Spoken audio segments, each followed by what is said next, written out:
Hello guys, welcome to our channel. This new video. আজকে আমরা দেখাবো ডিম দিয়ে পটল দিয়ে আলু দিয়ে রান্না। চলুন আমরা শুরু করি। প্রথমে কড়াইতে সামান্য কিছু পরিমাণ তেল গরম করে নিয়ে তাতে আগের থেকে গোলায় রাখা ডিমটা দিয়ে দিব।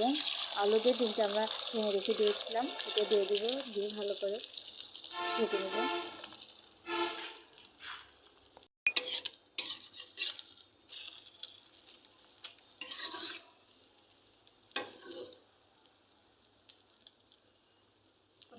ডিম দুদিকে সমানভাবে ভেজে নিতে হবে। এটা আমাদের ডিম ভাজা শেষ। এবার এটা আমরা তুলে নেব। এটা ডিম আমরা তুলে নেব। তারপর সামান্য কিছু তেল আমরা কড়াইতে আবার দিয়ে দিব। দিয়ে ওটা আগে থেকে কেটে রাখা পটল ভেজে নেব। সামান্য পটল আর আলু সামান্য একটু ভেজে নেব, যাতে খেতে ভালো লাগে। সামান্য একটু ভেজে নিতে হবে বেশি।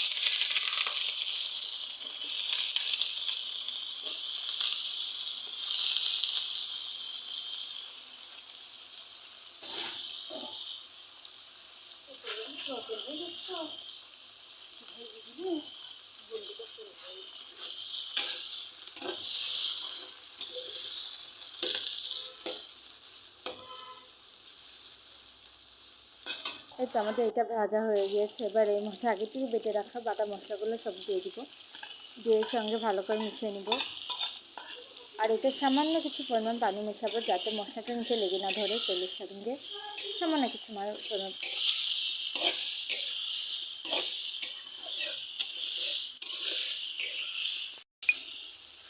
এটা আমরা এতে সামান্য কিছু পরিমাণ পানি মিশিয়ে দিচ্ছি। দিয়ে এটা ভালোভাবে কষিয়ে নিব। ভালোভাবে সুন্দর মতো কষিয়ে নিতে হবে।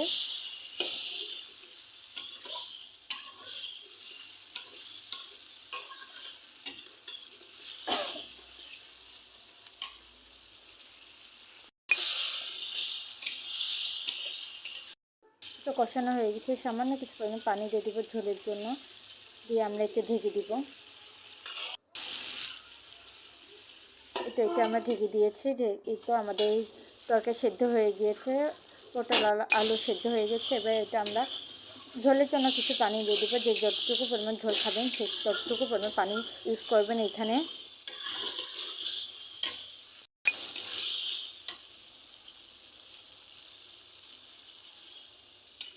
এটা আমরা আমাদের পরিমাণ মতো পানি ব্যবহার করেছি এখানে। এবার এটা আমরা আগে থেকে ভেজে রাখা ডিমগুলো দিয়ে দিব। আমি তাই রাতে খুঁজছি কি রে তোমার কিছু রান্না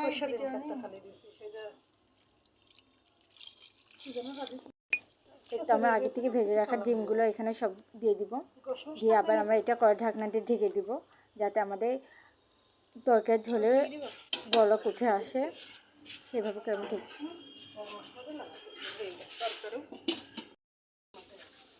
আমাদের তরকারি রান্না পুরোপুরি কমপ্লিট। আপনারা দেখতেই পাচ্ছেন। এবার সব শেষে এটা আগে থেকে ভেজে গুঁড়ো করে নেওয়া গরম মশলা গুঁড়ো দিয়ে দিব, যাতে এটা খেতে আরও স্বাদ বাড়ে। দেখলাম গরম মশলা গুঁড়ো এবার এটা আমি ভালো করে মিশিয়ে নেব গরম মশলা। গোলমরিচ নষ্ট হয়ে যাবেন বলে ভাইজে গুঁড়ো করে কেমন লাগে।